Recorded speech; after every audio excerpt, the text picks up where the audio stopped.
በአሁኑ ሰዓት በቀላሉ ገንዘብ የሚሰራበት ስኪል ወይም ክህሎት ቢኖር ዋነኛው ዲጂታል ማርኬቲንግ ነው። የዲጂታል ማርኬቲንግ እውቀት ካላችሁ ደግሞ በዋናነት ሁለት ነገሮችን መሸጥ ትችላላችሁ። አንደኛው ፕሮዳክት መሸጥ ይቻላል። ሁለተኛው ደግሞ ሰርቪስ ወይም አገልግሎት። ሰርቪስ እውቀት ሊሆን ይችላል። ስለዚህ የዲጂታል ማርኬቲንግ እውቀት ያለ ሰው ያለ ጥርጥር 100% ወይ ፕሮዳክት ይሸጣል፣ ካልሆነ ደግሞ እውቀትን ሽጦ ገንዘብ መስራት ይችላል ማለት ነው። ሰላም አለልኝ ይባላለሁ። ወደዚህ ቻናል እንኳን በሰላም መጣችሁ። የስራ ፈጣሪ ከሆናችሁ ወይም የስራ ባለቤት ከሆናችሁ በአጠቃላይ በዲጂታል ማርኬቲንግ የበለጠ ገንዘብ መስራት ከፈለጋችሁ ይህ ኮርስ ለእናንተ ነው።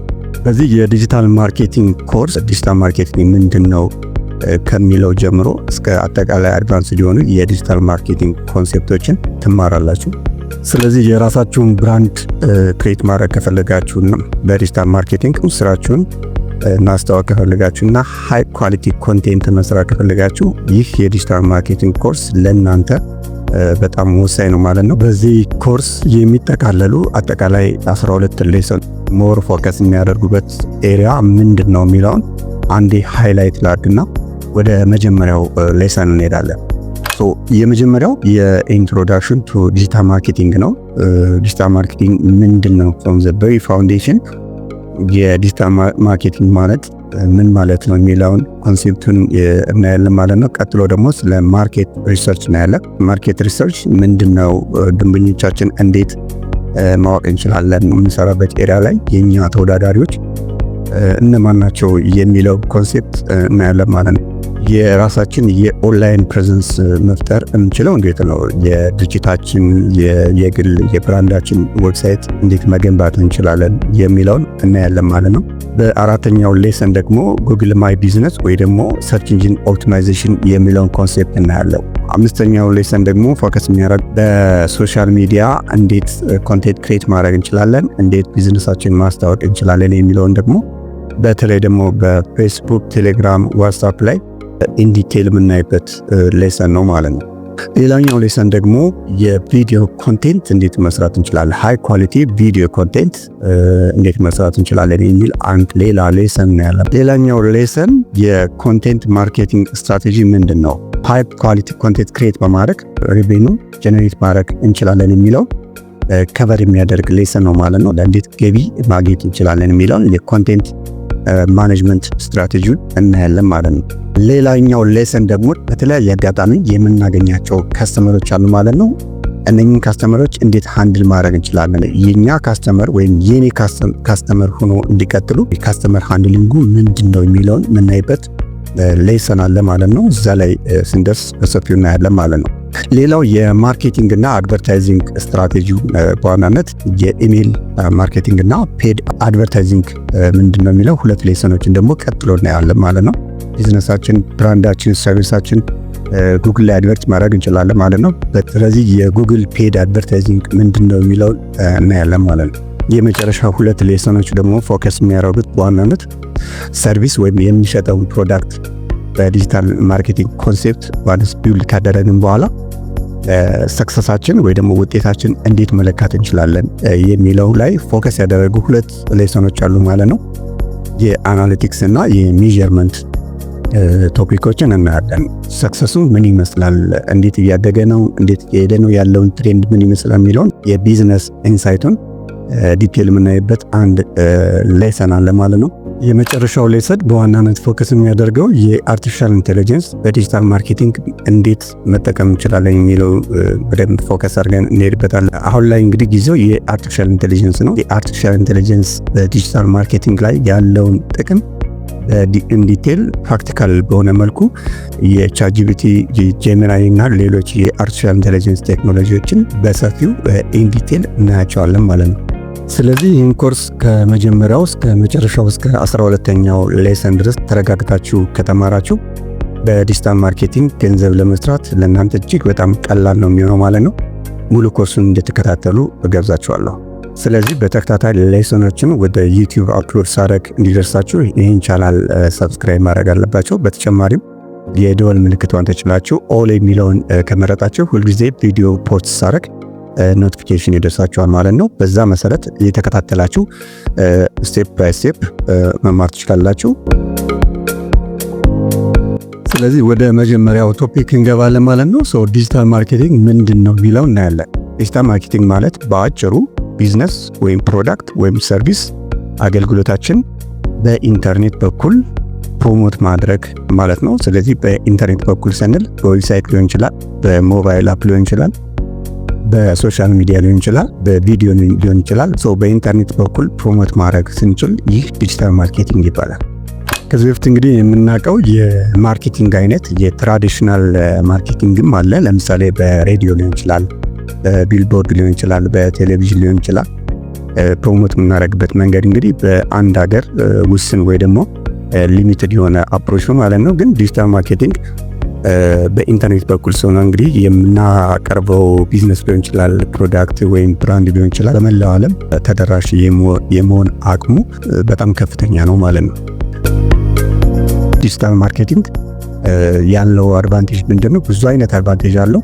አንደኛው በሀገር አቀፍ ሊሆን ይችላል፣ በመላው ዓለም ተደራሽ መሆን ይችላል ማለት ነው። እኛ ፕሮቫይድ የምናደርገው ሰርቪስ ወይም ፕሮዳክት ግሎባሊ መሸጥ ይችላል ማለት ነው፣ ወይም በሀገር አቀፍ መሸጥ ይችላል ማለት ነው። በአንድ ቦታ ሊሚትድ መሆን አንችልም ማለት ነው። ሁለተኛው በዲጂታል ማርኬቲንግ ፕሮሞት ለማድረግ የሚጠይቀው ኮስት የለም ማለት ነው። ኮስት ኤፌክቲቭ ነው ማለት ነው። በነፃ አሁን ላይ ሶሻል ሚዲያ ፕላትፎርሞች አሉ። ቲክቶክ አለ፣ ዩቲዩብ አለ፣ ቴሌግራም፣ ፌስቡክ፣ ዋትስአፕ አለ። በነፃ ፕሮሞት ማድረግ ይቻላል ማለት ነው። ዋናው ቁም ነገሩ እነዚህ ፕላትፎርም ላይ እንዴት ኮንቴንት ክሬት ማድረግ እንችላለን፣ እንዴት በቀላሉ አድቨርት ማድረግ እንችላለን፣ እንዴት የራሳችን ብራንድ ክሬት ማድረግ እንችላለን የሚለው ካልሆነ በስተቀር እዛ ላይ ለመስራት ግን የሚጠይቀው ኮስት የለም ማለት ነው። ሌላው ፈጣን የሆነ ሪዛልት ይኖረዋል ማለት ነው። በቀላሉ ምን አይነት ሪዛልት እንዳገኘን በቀላሉ ኢቫሉዌት ማድረግ እንችላለን፣ ኢንስታንትሊ ማወቅ እንችላለን ማለት ነው። ለምሳሌ ቪዲዮ ከሆነ ክሬት አድርገን ፖስት ያደረግነው ቲክቶክ ላይ፣ ዩቲዩብ ላይ ሊሆን ይችላል፣ ስለ ብራንዳችን፣ ስለ ሰርቪሳችን ኢንስታንትሊ ምን ያክል ሰው ቪዲዮአችን ቪው አድርጎታል፣ ምን ያክል ሰው ወዶታል፣ ምን ያክል ሰው ሼር አድርጎታል የሚለውን በሴኮንዶች ልዩነት ማወቅ እንችላለን። ሌላው የዲጂታል ማርኬቲንግ ጥቅም እንግዲህ ከካስተመሮቻችን ጋር ዳይሬክት ኢንጌጅመንት ሊኖረን ይችላል ማለት ነው። የኛን ፕሮዳክት የኛን ሰርቪስ በኦንላይን በኩል ተደራሽ ከሆነ እንግዲህ የኛ ካስተመሮች ኮሜንት፣ ፊድባክ ኢንስታንትሊ ሊሰጡን ይችላሉ ማለት ነው። ያን በቀላሉ ማግኘት እንችላለን። ዳይሬክት ኢንጌጅመንት ይፈጥርልናል ማለት ነው።